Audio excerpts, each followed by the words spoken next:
Profesi baru Epy Kusnandar dan istri jadi penjual takjil Ramadan. Lama tak muncul di layar kaca, Epy Kusnandar kini telah beralih profesi menjadi pedagang makanan.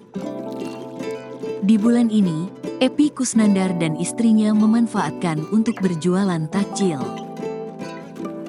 Epy Kusnandar membuka lapak jualannya di apartemen daerah Kalibata, Jakarta Selatan.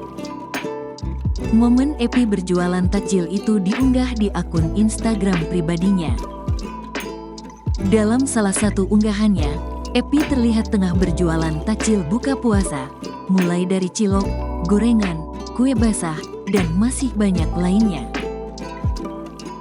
Epy dan istri tengah mengisi bazar di Kalibata City. Hari keempat puasa Ramadan 1445 silahkan diserbu aneka takjilnya di kawasan Bazar Ramadan Tagar Kalibata City Apartment, tulis Epy Kusnandar. Jualan takjil pemain preman pensiun ini terlihat ramai pembeli untuk berbuka puasa.